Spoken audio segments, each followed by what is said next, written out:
Tyson was a hard-head teen, as his mama would say. Not a bad kid, but a knucklehead. Never paid attention in school, class clown, you know the usual. Then he started smoking weed and getting high, like most kids his age.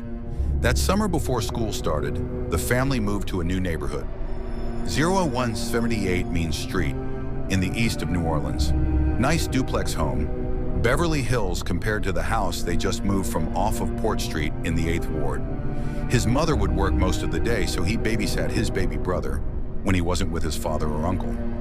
Most of the time, Tyson was alone. His older female cousin, Stacy, stayed down the block from him with her boyfriend and her mother, and he would walk the mile or so to get high and do other mischievous things. After a while, he got to know most everyone on her block. He would basically go house to house getting high and doing stupid teen things as most did. That summer, he decided to drop out of school and continue his conquest of BS. One day, his cousin John came over. Bored and trying to find something to do, their attention fell on the string hanging from the ceiling in the hall, the attic. "I wonder what's up there," Tyson said curiously. "I don't know, cuz." "Let's see," John said fearless. They pulled the string and a ladder emerged. They both ascended the ladder, staring into darkness ahead. Fear kind of crept into Tyson, but he didn't want to show it in front of his cousin. When they reached the top, they only expected to see an empty space and a few cobwebs, seeing as they just moved in. But no, the attic was full of clothes, boxes, and a lot of other stuff they couldn't make out in the darkness.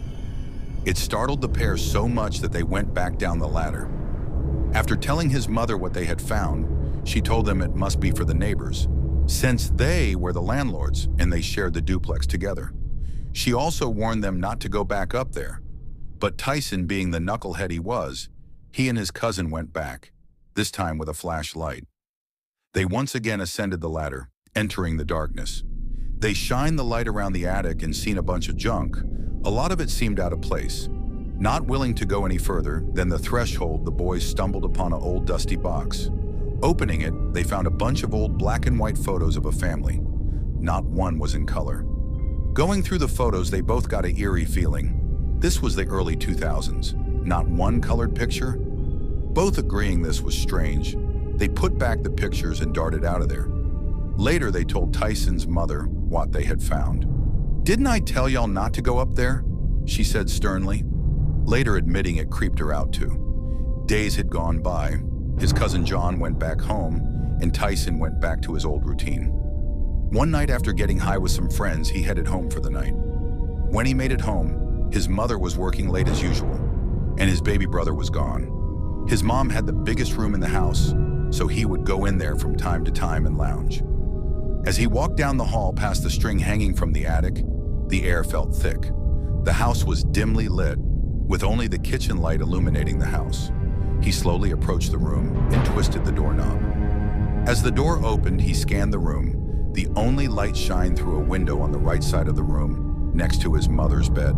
His eyes began to adjust to the darkness, and something felt off. He continued scanning the room. Nothing looked out of place. Then, as he focused on his mother's bed, it looked like someone was laying there. The covers were pulled over its head, or whatever it was. He knew his mother was at work, and the frame of the person was too big to be his little brother. Tyson, still in shock, slowly closed the door back, then bolted out of the house, back down the street by his friends until his mom returned. The next day, he told his mother what happened, and she laughed at him. "Whatever you smoking must be good," she said, hinting she knew what he's been up to. Thinking about what his mother said, he brushed it off as he was just high. It was only a figment of his imagination. A couple of days went by, and he slowly forgot about what happened to him. So just like any other day, he scrolled in his mom's room to relax. Tyson sat on the bed, then laid back. Out of nowhere, he began to hear a man's voice. He knew he was alone, so fear took hold of him. The voice started off low, then began to get louder.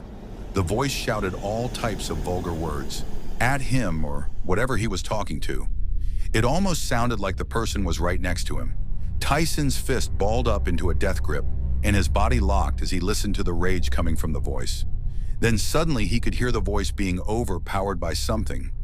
He could hear the voice trying to fight off whatever it was, and losing. The voice screamed and pleaded, as the thing could be heard roaring and growling. A thought popped in Tyson's mind clear as day. This is hell. He was hearing the sounds of hell. He began to see in his mind's eye a dark, abandoned hospital, a place of torture, where screams filled the halls. Just as sudden as it started, it stopped. His fist unballed and he had control of his body again, and again he bolted out the door. This time he kept what happened to him to himself. A month or so had went by, and things were normal for a while. Tyson invited his friend KD over to smoke and kick it.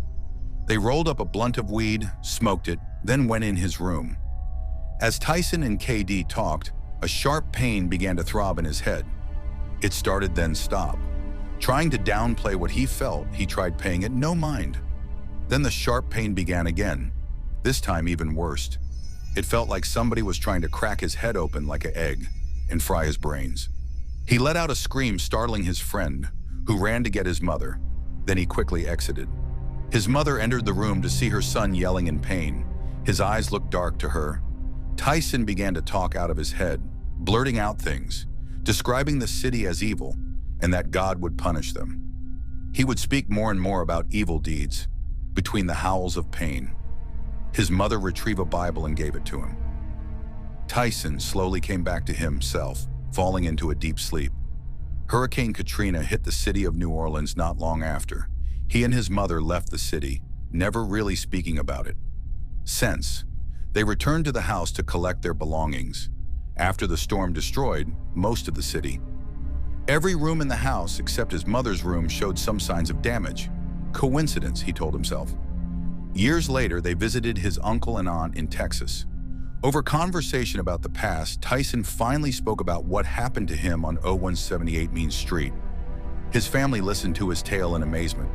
When he was done, his aunt said something that sent chills through his bones. One day, me and my sister rode past y'all house, and she told me, "Does Warren's sister know that house is haunted?"